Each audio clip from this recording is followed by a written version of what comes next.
The spreadsheet said $384,216. That was the exact amount I had transferred to my family over 6 years. Rent, tuition, medical bills, business bailouts.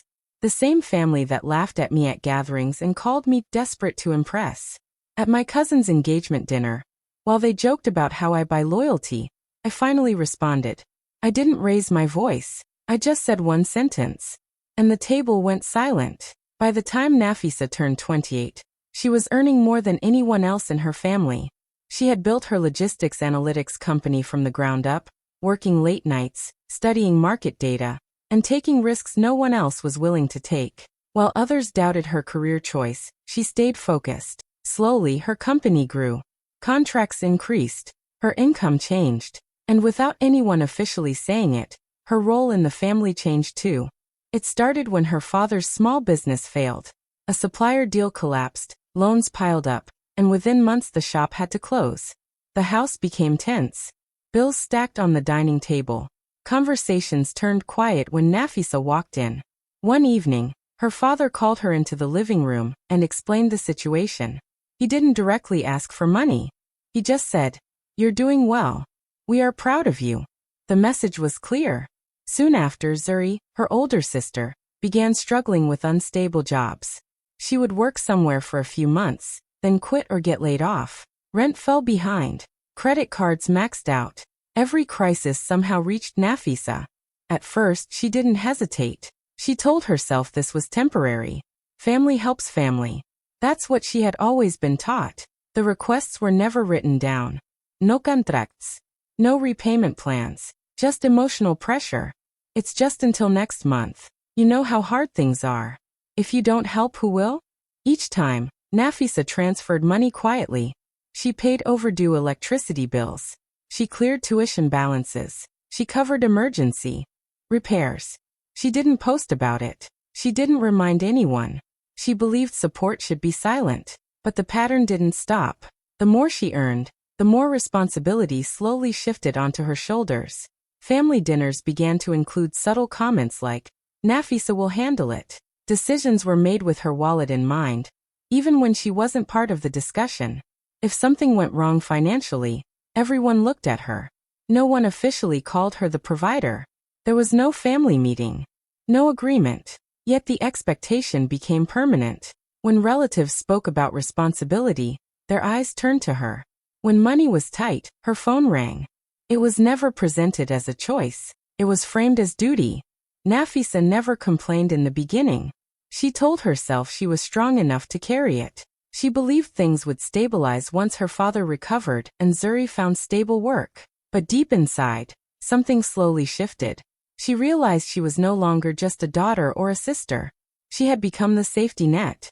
And no one asked if she agreed to that role. In the beginning, the help felt small and necessary.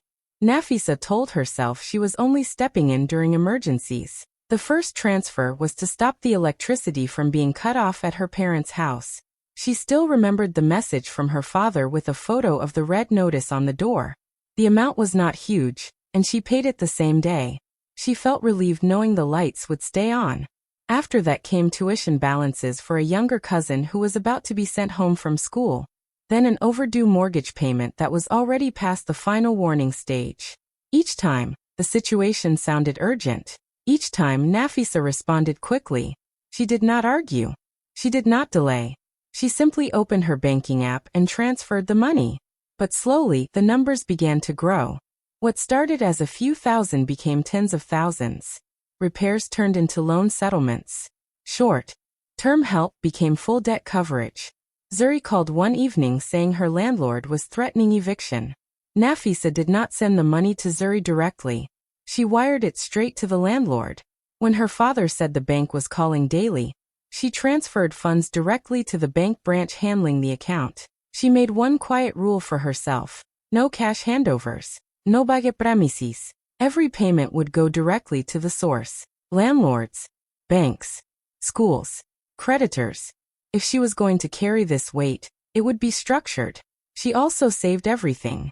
Every confirmation email, every transaction receipt, every bank reference number.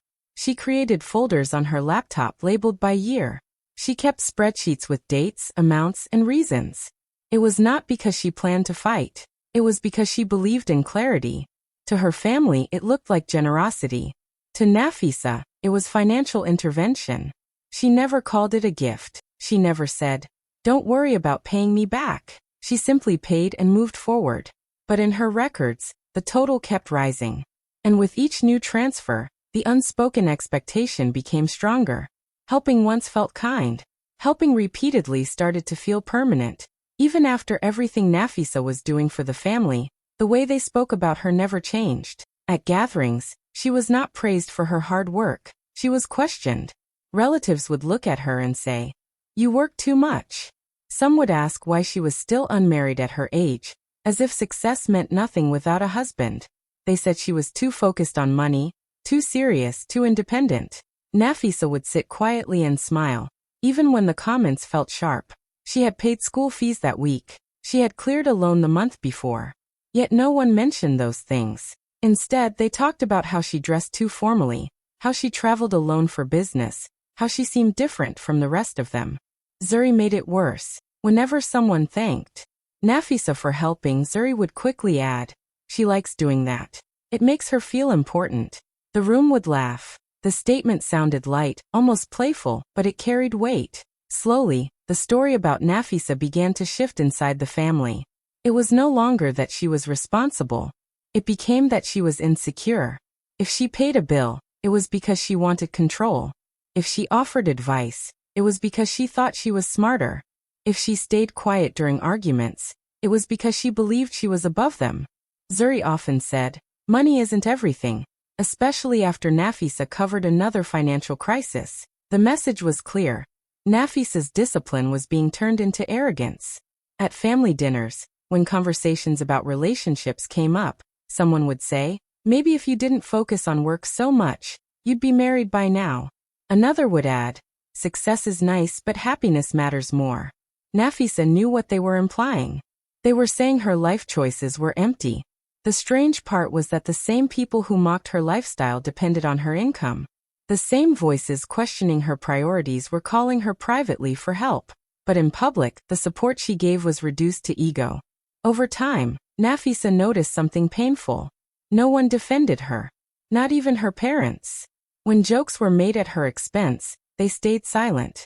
It became easier for the family to believe she helped to feel superior than to admit they relied on her discipline. They rewrote her story to protect their pride.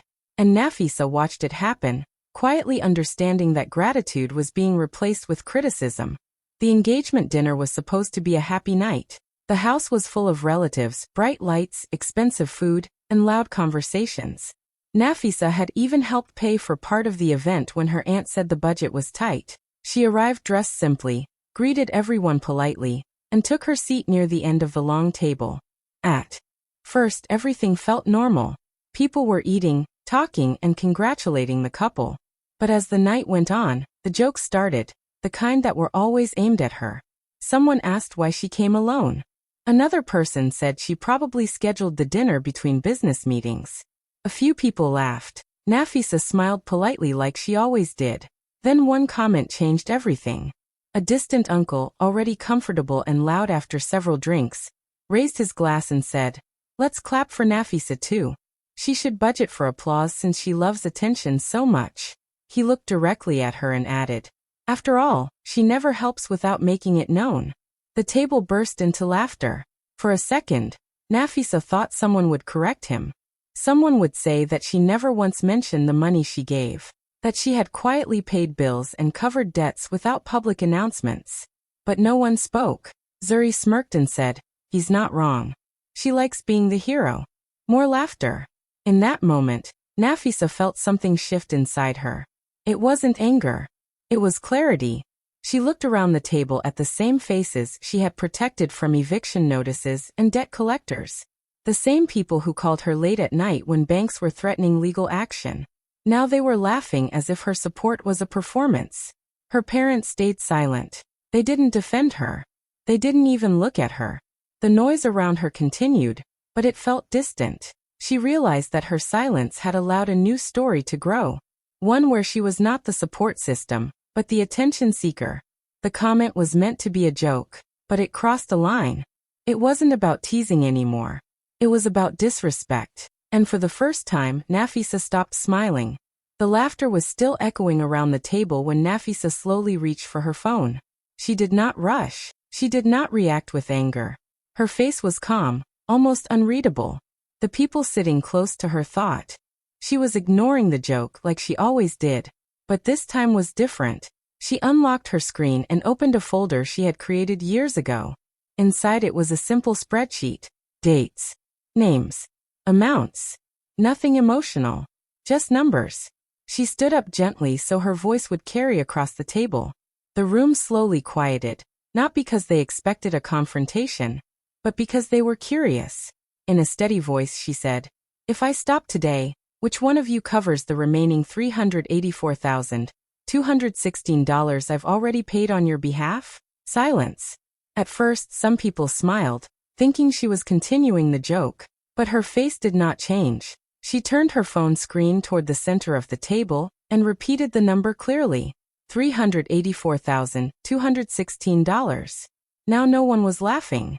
She began scrolling slowly. Mortgage reinstatement. March 2 years ago. She read the amount. Business debt settlement for Zuri. She read that number too. Tuition arrears. Emergency medical payment. Bank loan closure. Each entry had a date. Each one had confirmation codes. She was not shouting. She was not accusing. She was simply listing facts. The uncle who made the joke looked down at his plate. Someone cleared their throat. The engagement couple stopped smiling. Even the waiters paused near the doorway. Zuri tried to speak. "Why are you exaggerating?" she said quickly. Nafisa turned the phone toward her. "These are direct transfers to your creditors. Not estimates. Not guesses." She looked around the table again. "So I'm asking clearly. If I stop today, who is ready to take over the balance?" No one answered. Her parents avoided eye contact. Her aunt adjusted her napkin. The same people who laughed minutes ago suddenly looked uncomfortable. Nafisa did not insult anyone. She did not demand applause. She did not raise her voice. She just gave them a number. For years they had called her attention seeking. But attention had never been her goal. Accountability was. And in that quiet room, surrounded by relatives who once mocked her, precision spoke louder than anger ever could. The room was still silent when Nafisa gently placed her phone on the table and turned the screen so everyone could see. She zoomed in on the spreadsheet and began scrolling slowly. There were no dramatic words on the screen, just organized rows and columns. She had divided everything into clear categories. Mortgage reinstatements, she said calmly. She tapped the first section. The dates appeared one after another, 3 different times when the bank had sent final notices to her parents. Next to each date was the exact amount she had transferred. Under every amount was a confirmation code from the bank. She even showed the email receipts. The payments had not gone to her parents' account. They had gone directly to the mortgage department. Her father shifted in his seat. Then she moved to the next section. Business debt payments. She did not look at Zuri when she said it. She just scrolled. There were settlement payments made to suppliers. There were transfers to clear outstanding invoices. There was one large amount labeled loan closure.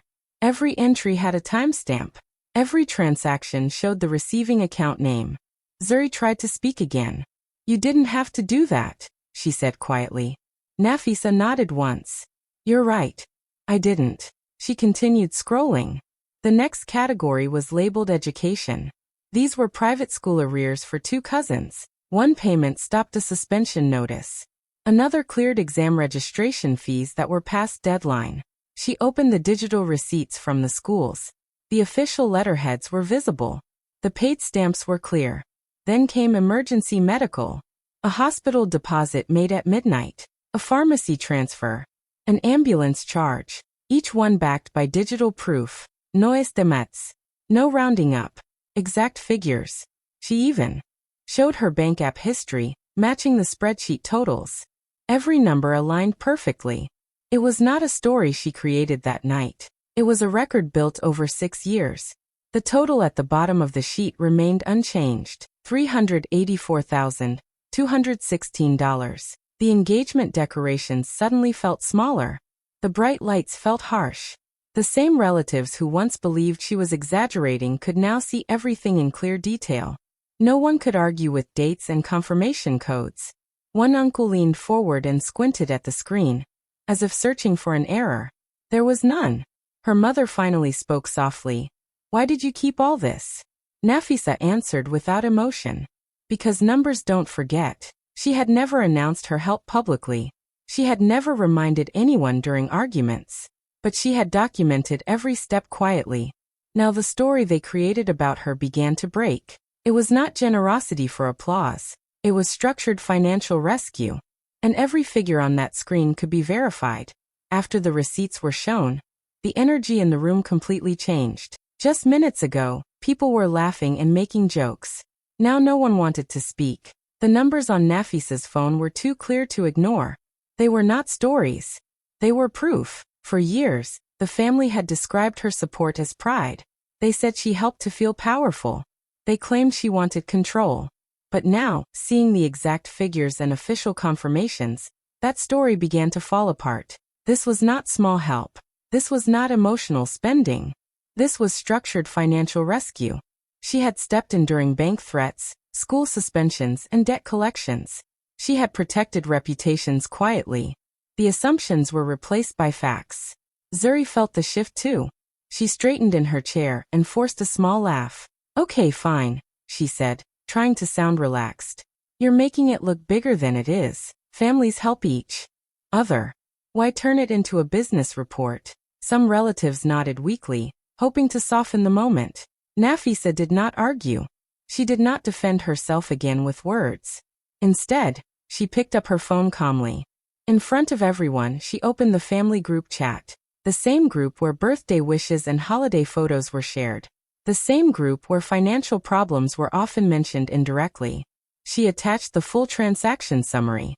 The file included every category, every date, every amount, every confirmation code. And then she pressed send. Within seconds, phones around the table began to vibrate. One by one, relatives looked down at their screens. The silence became heavier. There was no way to dismiss a document that had already been delivered to everyone at the same time. Zuri quickly opened the file, scrolling fast, searching for something to challenge. But the entries were clean, organized, clear. It was not an emotional message. There were no insults in the document, just numbers and references. Someone at the end of the table whispered, "It's all here." The engagement decorations suddenly felt uncomfortable. The celebration had turned into exposure. For the first time, the family could not hide behind opinions. The proof was now shared equally. Nafisa did not raise her voice. She did not accuse anyone of being ungrateful. She simply removed the option to deny reality. And in that moment, entitlement became visible. Not because she shouted, but because she documented everything. After the phone stopped vibrating and everyone finished scrolling through the document, Nafisa placed her phone back on the table. The room felt different now. No one was joking. No one was smiling. The truth had settled heavily between them. She did not sit down immediately. She remained standing, calm and steady.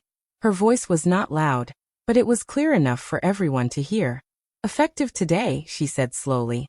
"All financial support from me will stop." Few people looked up quickly, thinking they misheard her. Her mother opened her mouth to speak, but Nafisa continued before anyone could interrupt. "I have already prepaid enough," she added. $384,216 is not small support. It is not temporary help. It is full coverage. Zuri shook her head. "You can't just decide that in one night," she said quietly, trying to regain control of the situation. Nafisa looked at her evenly. "I didn't decide it tonight. I decided it when I realized help had turned into expectation." She finally sat down, but her posture remained firm. "There will be no more transfers," she continued. "No emergency payments. No last-minute rescues." Someone at the table tried to lighten the mood. "Come on, we're family. Why make it sound like a contract?" Nafisa nodded once. "Because from now on it will be." The words landed clearly. "If anyone needs financial assistance in the future," she explained, "it will require a written agreement, clear repayment terms, signed documentation, timelines. Just like any other financial arrangement, the idea shocked them more than the numbers had. For years, money had moved through emotion and pressure. Now she was removing emotion from it completely. Her father looked uncomfortable. "So you don't trust us?" he asked. Nafisa answered honestly. "Trust requires accountability." There was no anger in her tone. No revenge. She was not threatening anyone. She was simply creating a boundary that had never existed before. She did not ask for repayment of past amounts. She did not demand immediate settlement. She did not insult anyone for laughing earlier. She just closed the open door. "If that doesn't work for you," she said calmly, "then the answer will be no." The silence that followed was deeper than before. This was not about embarrassment anymore. It was about change. For the first time, Nafisa was not responding to crisis. She was preventing the next one. And there was nothing emotional about it. It was clear, structured, final. Within a few weeks, the atmosphere in the family began to change. At first, it was small things. The daily messages became less frequent. The usual calls asking for advice or urgent help slowed down. When there was a family gathering planned, Nafisa noticed she was informed later than everyone else. Sometimes, she only found out through photos sent by others. Invitations to events also became different. In the past, she was expected to attend everything, especially when money was involved. Now some plans happened without her knowledge. It was not openly said, but the distance was clear. The family that once relied on her felt uncomfortable adjusting to life without her financial support. At home, conversations shifted. People avoided talking about bills in front of her. When expenses came up, they tried to solve them quietly. The sudden change made some relatives anxious, especially Zuri. She felt the difference the most. One evening, Zuri asked to meet Nafisa privately. She sounded upset. She said, "You have abandoned us. After everything, you just stopped." Her voice carried frustration and disappointment. She reminded Nafisa of past help, but she did not mention any plan to repay the money. There was no discussion about restructuring debt or signing agreements. The focus was only on the stopping of support. Nafisa listened carefully. She did not interrupt. When Zuri finished speaking, Nafisa replied calmly that she had not abandoned anyone. She explained that support without limits had turned into expectation. She reminded her sister that the new boundary was clear and fair. If help was needed in the future, it would require formal terms. Without that, there would be no transfers. Zuri did not respond with a repayment proposal. Instead, she repeated that family should not work like strangers. But she avoided discussing the actual debt numbers. The conversation ended without resolution. Meanwhile, Nafisa did not spend time arguing. She chose to focus on her business. With the money no longer leaving her accounts, she reinvested in her company. She hired new staff. She improved technology systems. She expanded marketing efforts beyond the local market. She began exploring international partnerships and contracts. Her energy shifted from rescuing others to strengthening her own foundation. Meetings replaced family disputes. Strategy replaced emergency transfers. Slowly, her company entered new markets.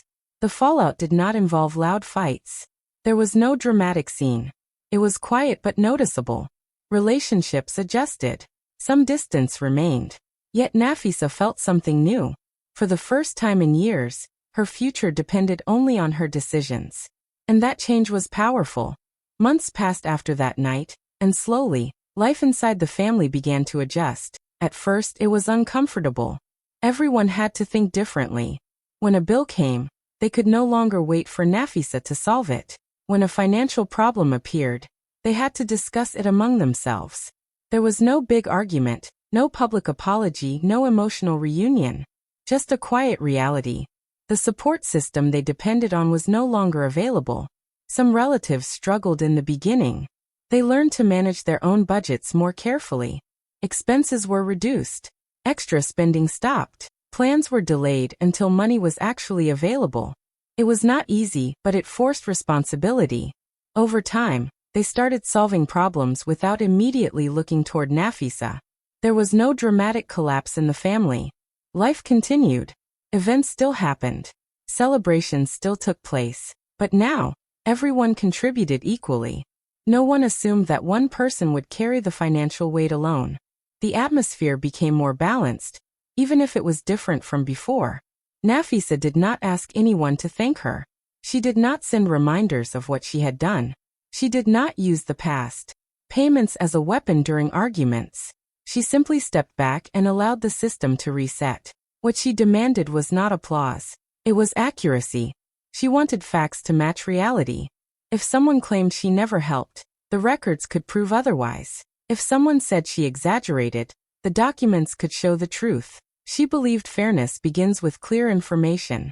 The important change was not about money anymore.